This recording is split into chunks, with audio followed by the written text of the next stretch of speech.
Good afternoon and welcome to our conversation. Today we're talking to Renuka Bhalerao, the Senior Product Line Manager at Radisys. And this conversation is part of our report from Senza Fili on cRAN and virtualization on the RAN that we are preparing in collaboration with RCR Wireless. Renuka, could we get started by talking about how Radisys got involved in the cRAN space? Sure, Monica. Radisys have been active in the RAN space, in fact, in the LTE and wireless networks for a while now. We had been doing the base station software, the modular layer 2, layer 3 and above. And recently we have been also engaged actively in the small cell integration. So we do an integrated small cell solution for LTE and 3G. So going into the cRAN space was kind of a natural evolution for our product line. The future, as we can all see, is going towards a virtualized network. And when we talk about virtualization at the RAN side, that's where the cRAN comes into picture. So it's a kind of a natural next step for our product line. Yeah, and it's interesting you mentioned small cells, and some people think that small cells and cRAN don't work together. You do one or the other, but there is also the possibility that small cells and cRAN actually complement each other. What do you think? Yeah, we definitely think that the cRAN and the small cells complement each other. As you can see, the small cells are more about providing the compact base station functionality closer to the user. And getting onto the same concept, the cRAN actually brings in more efficient use of network resources, the pooling of resources. So when you combine the two together, you're seeing some of that same small cell or the compact base station functionality now extended further with a lot more efficiency. And we can give you certain examples here. We know how the small cells have to deal with an interference mitigation problem. When you talk about a cRAN architecture, that whole situation makes it a lot easier to implement those interference mitigation algorithms. Similarly, another example that comes to my mind is about carrier aggregation. We are looking at providing higher data throughput with aggregating multiple carriers. Again, consolidation or centralization of those baseband resources bring in the carrier aggregation in a much easier, efficient manner. And similar to that, there are many more such use cases where the X2 itself, because of the cRAN concept, is consolidated or brought into not real physical interface situation, and that's where the small cells and the base stations overall benefit from the cloud architecture or the centralized architecture of the cRAN. Yeah, and what you say is interesting because it shifts the focus of the cRAN from using it as a cost-saving tool to reduce power, and which is obviously very important, but really I think that the focus is shifting more towards the functional benefit of a cRAN. Is that something you're seeing as well? Yes, definitely. So the overall concept of cRAN is to, like you said, bring in the cost efficiency, reduce the OPEX and CAPEX by making use of network resources in a better, efficient manner. At the same time, we are seeing these advantages where some of these features that the base stations have to provide are becoming a lot more easier to implement. So the features such as COM, carrier aggregation, in fact, even when you talk about SON being developed and deployed for the base stations, it all makes it in a better architectural perspective that you can use the centralized resources, and then you can have the SON functions, the other advanced features implemented in a much more efficient manner, I should say. And giving example again of SON, we see how the SON has to have a view of the network to be able to give better algorithms for interference mitigation and such. The centralized architecture gives you that better, deeper, wider view of the network to implement those SON functions. So that's one of the aspects to look at it, that it's not only about saving costs, which almost always is the longer term goal for cRAN, but also about implementing these advanced features into the network. Yeah, and I guess that as we do that, there are many features and many capabilities that cRAN introduces or improves on, and it's not going to be something that happens overnight. So there is a progression there in terms of moving to cRAN first, and then to RAN virtualization next. What do you think is going to happen? What are the stages in this transition? Good question, Monica. Almost always when a new technology comes in, the operators and the telecom community is looking at how easier it is to incorporate that into the running networks. And to that extent, the cRAN is not an exception either. We are seeing some smaller steps being taken by the telecom community, which are acceptable to the operators. One of them could be to implement the cRAN in a local concept, meaning smaller consolidation or clusters of small cells where you combine multiple small cells together, then augmenting them with something like DAS technology that they're using today already. So combining DAS with small cells, that's again an intermediate or a transition step towards cRAN. And then taking it a step further, you have the enterprise cRAN, or you have a partially centralized RAN. So that's how the concept is taken in steps, and then it will come to a complete evolution. Sorry, the complete evolution towards a cloud RAN architecture eventually.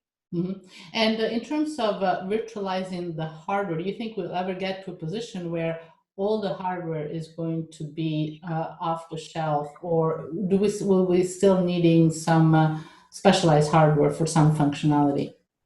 Eventually, and in fact, in most of these cases, the idea is to use the general purpose hardware. So, move away from a specialized hardware concept and come to what we are already embracing on the core network side. Come to an NFV concept where you separate out your software from the underlying hardware. So, idea is to use the general purpose hardware and have those base station functionalities all the way from layer 1 to layer 3 run on the general purpose hardware. And to get to that eventual complete virtualized RAN, the steps will be to see how you can again take some functions initially and put them in a virtualized situation, and then as we go along, add the other parts of the base station functionality into cloud as well. Yes, and so as you said, there are different models that you can use for a cRAN architecture, and there are some functions that are going to be uh, processed remotely first, and then some later. How do you see that happening in terms of which functions are we going to be remote? Makes sense to have in a remote location, and will become remote sooner. Yeah, so at a high level, we are exploring two concepts here: a complete virtualized base station and a partially virtualized or centralized base station. In the second case, let's talk about that first here. In the second case, we have this baseband, the L1, the PHY, and then the layer 2, layer 3, and above. The above includes SON, it includes the management. So all these different functionalities of the base station will be taken for virtualization, so meaning they run on the virtual machines. We are looking at different aspects where we are trying to separate out in one case the layer 1 or the PHY and the real-time layer 2, and not put it into a virtualized environment initially. Only take the layer 3 and above for virtualization.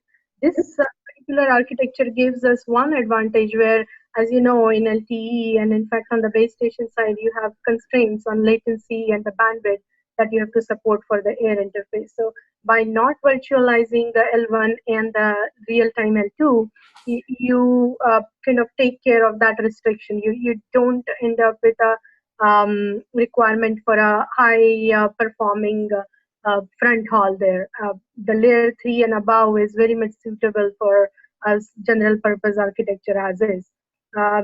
What you're not trying to do here is, though, and which eventually will be a goal of a complete virtualized base station, is to take advantage of pooling of resources for the layer 1 and layer 2 as well. So this particular architecture, as you can see, has its own pros and cons. On the other side, you go with a completely virtualized base station, We are talking about even taking the layer 1 and 5 and layer 2, all of it into a virtualized environment. It is the actual ideal definition of a cRAN. What it requires is though is high bandwidth and high latency related restrictions on the front haul. So high performing front haul is what it needs. Mm-hmm. Yeah, but I guess that by splitting what is remote and what's not, and reducing the requirements on the front haul, makes the cRAN architecture much more appealing in a small cell context, because that's exactly where front haul requirements are difficult to meet, right? Right, that's right. If we have a front hall that can perform to that extent, then it makes sense to have a complete virtualized RAN versus in the other architecture, which might be suitable in some of the small cell deployments, is to keep the baseband and the real-time layer 2 closer to the edge and have rest of the functionality in a centralized location. Mm-hmm. So how do you, at Radisys, how do you help operators to transition? Because it's not just a one-step transition for most of them, especially those with the legacy networks. How can you help operators to, gradually and smoothly move towards the virtualized RAN? Yeah, we have been actively working in this space with some of our partners and bringing these different architectures into actual trials and proof of concept environments. We have this local cRAN concept being implemented where we are trying to consolidate multiple small cells together. We are also partnering with DAS providers where we are showing another step or a variation towards that cRAN evolution. So we are combining the DAS system with the small cells.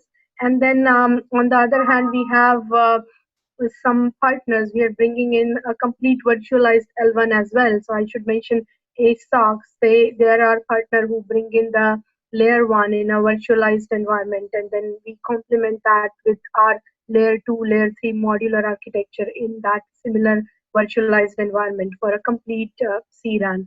All of these different architectures are suitable for different deployments, be enterprise or public indoor, all the way up to the outdoor type of base stations. And we have been actively testing and exploring all of these here. And in fact, next year we would be coming up with a trial system for some of the operators. And so what it is going towards is transitioning from a proof of concept to an actual network ready trial system in a matter of few months here. Yeah, so talking about trials and operators, what is that you see from the operators? What is it they're mostly focused on right now? Yeah, so the end goal for the operators is very similar to what Radisys or our partners' end goal is to provide a seamless service to the consumers, very high data throughput, good coverage and capacity. To get to that, they're exploring this new architecture where you have an efficient use of centralized resources. It gives you energy saving, it gives you an easy way to have a general purpose platform, implement the base station, and it also entices them that we can implement these comp like features or the carrier aggregation and such in a better manner than what the current traditional network can do. So with all these advantages, they are very much looking forward to the trials and actual deployments of cRAN. And Radisys is excited to be part of all that transition of the network towards a complete cloud. Do you see any difference between operators in Asia Pacific, where they are more likely to have a greenfield deployment, versus the operators in North America or Europe, where they have a sort of a tougher challenge because they have already a legacy deployment and they need to gradually move on?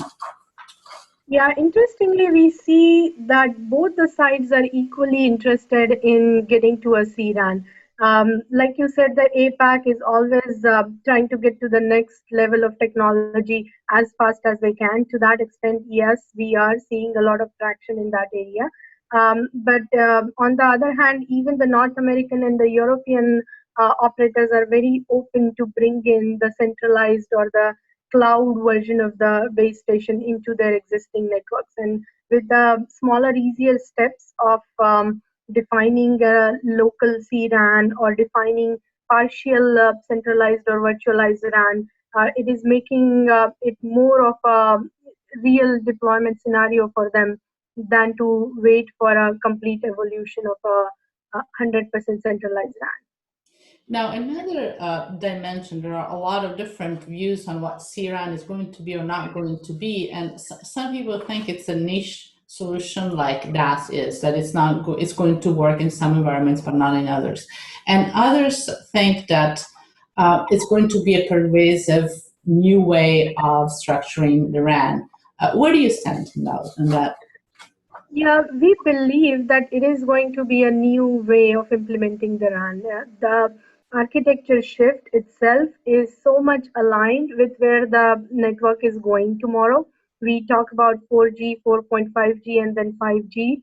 So all this transition actually takes into consideration this shift of architecture for the RAN side. And so to that extent, we think that this is where the network is going to evolve into. It's a matter of time that we will see that some of these niche deployments actually take advantages initially, just because it's going to be easier for them to incorporate those cRAN aspects at a local basis. But at the same time, all those proof points will be beneficial for the eventual transition of the network to a complete cRAN. Mm-hmm. Yeah. So now, if you look at the next few years, there are challenges that need to be addressed in terms of accelerating the adoption of cRAN. What do you think that those challenges are, and how can the industry address them? Yeah, the challenges are going to be in terms of how the current base station functionalities can be effectively transitioned onto a virtualized network. We talked about the latency and the bandwidth restriction that comes with LTE networks. That will be something to be proven. We have been working with partners like ASOS who are taking that challenge of implementing an L1 for LTE onto a general purpose platform and showing to the industry how the virtualized network can be a real network here uh, for a cRAN architecture. We have been also working with partners like Intel, where we are taking our modular layer 2, layer 3 software and again showing how the scaling up or down can be worked onto a set of processors or processing units to have a flexible network that works with the need of the traffic that we see today. Yeah. And so, in terms of a timeline, what do you see? How long is it going to take to move to a cRAN and virtualized RAN architecture? Yeah, good question here. In terms of timelines, we are excited that the 2015 is going to be a year of trials for us. So not only talking about lab systems anymore, we will be participating in some trials into networks. And then after that, it's going to be an eventual shift between next 2 to 4 years where we will see that the virtualization has already picked up from a O&M, SON, layer 3 perspective will be trickling down towards layer 2, layer 1 functionality as well. And so, what should we expect from Radisys in the next 2-3 years? Big development, you'll be seeing that Radisys will be participating in the cRAN transition with our own software solution, partnering with some partners in the ecosystem and coming up with a complete cRAN architecture. We will be actually testing those different concepts with some of the operators. 2015 will be a big year for that, and with all this activity going on, cRAN will be embraced as a next step in our product line, actually. Okay. Well, thank you very much, Renuka, for sharing your thoughts with us. It's always great talking to you, and I would like to thank our participants for listening to us. And just wanted to remind you, this is part of the report on cRAN that Senza Fili has prepared in collaboration with RCR Wireless, and it's available on the website. Thank you very much, Renuka, for your time today.